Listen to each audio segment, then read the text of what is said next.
నమస్తే, welcome to okay TV.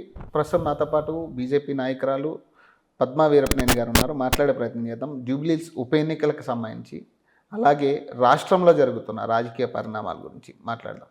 నమస్తే madam. నమస్తే అండి. ప్రధానంగా అంటే బీజేపీ అనేసరికి ఇప్పుడు రాష్ట్రంలో కొంత చర్చ ఎక్కువ అవుతుంది. అంటే రాజాసింగ్ రాజీనామా తర్వాత ఆయన చేసిన వ్యాఖ్యలు కావచ్చు, మీరు ఎలా చూస్తారు ఆయన చెప్పింది? ఒకటి, బీజేపీ అనేది ఇప్పుడు రాష్ట్రంలో పాపులర్ పార్టీ, ప్రత్యామ్నాయంగా భావిస్తున్న పార్టీ, నెక్స్ట్ టైం పవర్లోకి రాబోతున్న పార్టీ, ప్రజలందరూ కోరుకుంటున్న పార్టీ కాబట్టి చర్చలో ఎప్పుడు ఉంటుంది. ఓకే, చర్చలో ఉండటం అనేది రాజకీయాల్లో ముఖ్యం. రెండు, రాజాసింగ్ గారి వల్ల చర్చలో ఉన్నాం అనేది అవాస్తవం. ఎందుకంటే పార్టీలో ఎన్నో విషయాలు జరుగుతూ ఉంటాయి. రాజాసింగ్ గారు మీ అందరికీ తెలిసినట్టుగా వారు రాజీనామా చేయడం జరిగింది. రాజీనామాని అంటే క్రమశిక్షణ చర్యలు తీసుకుంటున్నట్టుగా కేంద్రం ప్రకటించింది. అండ్ అది జరిగిపోయిన ఎపిసోడ్ అది. సో అది అయ్యి చాలా రోజులైంది. సో ఇప్పుడు కొత్తగా అది చర్చలో ఉంది అని నేను అనుకోవటం. అంటే ఒకటేంటంటే బేసిక్ అక్కడి నుంచి కూడా ప్రతి కార్యకర్త కానీ లేదా బీజేపీలో కొంత డిస్టర్బెన్స్ కలిగింది. అంటే కొంతమంది పెద్దవాళ్ళే పార్టీని నాశనం చేస్తున్నారని ఒక కామెంట్ చేసిన తర్వాత కొంచెం అందరిలో ఆ చర్చ జరుగుతూ ఉంది. మరి ఇది వాస్తవేనా నిజంగా బీజేపీ పార్టీ? ఒకటి ఏంటంటే అండి, రాజాసింగ్ గారు డెఫినెట్గా హిందుత్వానికి ప్రతినిధి, మాకు చాలా సీనియర్ నాయకులు, 3 సార్లు గెలిచిన వ్యక్తి. ఆయనకి చాలా పట్టున్నమాట వాస్తవం. కార్యకర్తలందరూ కూడా ఆయన ఇష్టపడతారు, యూత్ పర్టికులర్గా చాలా ఇష్టపడతారు. అయితే ఎంత పెద్ద నాయకుడైనా సరే, అది చిన్న కార్యకర్త కానివ్వండి, లేదు అతిపెద్ద నాయకుడన్నా కానివ్వండి, చివరికి మోడీ గారైనా, ప్రధానమంత్రి మోడీ గారైనా, మా అధ్యక్షులు నడ్డా గారైనా, రాష్ట్ర అధ్యక్షులు రామచంద్రరావు గారైనా, యూనియన్ మినిస్టర్ కిషన్ రెడ్డి గారైనా, నేనైనా, ఇంకో కార్యకర్త అయినా, ఎవరైనా సరే పార్టీలో ఒక సిస్టమ్ ఉంటుంది, ఒక క్రమశిక్షణ ఉంటుంది.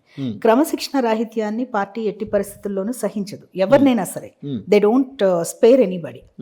పెద్ద పెద్ద లీడర్స్ని, యూనియన్ మినిస్టర్స్ అనుకున్నప్పుడు కూడా వాళ్ళ మీద ఏమన్నా ఇట్లా క్రమశిక్షణ రాహిత్యం అనుకున్నప్పుడు వాళ్ళ మీద వేటు వేసిన సందర్భాలు ఉన్నాయి. సో రాజాసింగ్ గారు ఎక్సెప్షన్ ఏం కాదు. గతంలో కూడా వారిని సస్పెండ్ చేశారు, మీకు అందరికి గుర్తుండి ఉంటుంది. సస్పెండ్ చేశారు. సస్పెండ్ చేసిన తర్వాత మళ్ళీ ఆయన పార్టీలో యథావిధిగా కొనసాగారు, ఎలక్షన్స్ ఫేస్ చేశారు, గెలిచారు. బట్ ఏంటి అంటే ఒక ఒక కామెంట్స్ పాస్ చేసినప్పుడు డెఫినెట్గా పార్టీ ఫోరమ్స్లో వేదికలు ఉన్నాయి. అంటే రాష్ట్ర అధ్యక్షుడి మీద వారికి ఏమైనా కోపం ఉంటే జాతీయ అధ్యక్షుడికి కంప్లైంట్ చేసుకోవచ్చు, అంతేగాని మీడియాలో ఇచ్చేయటం అనేది కరెక్ట్ కాదు. అట్లాగే పార్టీ నియమాలకు విరుద్ధంగా బిహేవ్ చేసి నాకు అవకాశం కల్పించలేదు కంటెస్ట్ చేయడానికి అంటం కూడా కరెక్ట్ కాదు. సో ఇవన్నీ కూడా ఏంటంటే క్రమశిక్షణ చర్యల కింద కేంద్రం డిసైడ్ చేసింది వారి రెసిగ్నేషన్ని యాక్సెప్ట్ చేయడానికి. బట్ అంత మాత్రం చేత రాజాసింగ్ గారి కాంట్రిబ్యూషన్ టు బీజేపీ ఎవరు తక్కువ చేసి చూడము. ఎప్పుడూ ఆయన మా మా ప్రియతమ నాయకుడిగానే మేము భావిస్తాం. అంటే ఒకటంటే ఈ ఉప ఎన్నిక అనే చర్చ చాలా జరుగుతుంది. గోషామహల్లో కూడా ఉప ఎన్నిక రాబోతుంది, ఖచ్చితంగా అక్కడ బీజేపీ మళ్ళీ పోటీ చేస్తుంది అనేది ఒక చర్చ వస్తుంది. మీరు ఏం చెప్తారంటే నిజంగా బై ఎలక్షన్ వస్తుందా? వస్తే రెడీగా ఉందా బీజేపీ అక్కడ?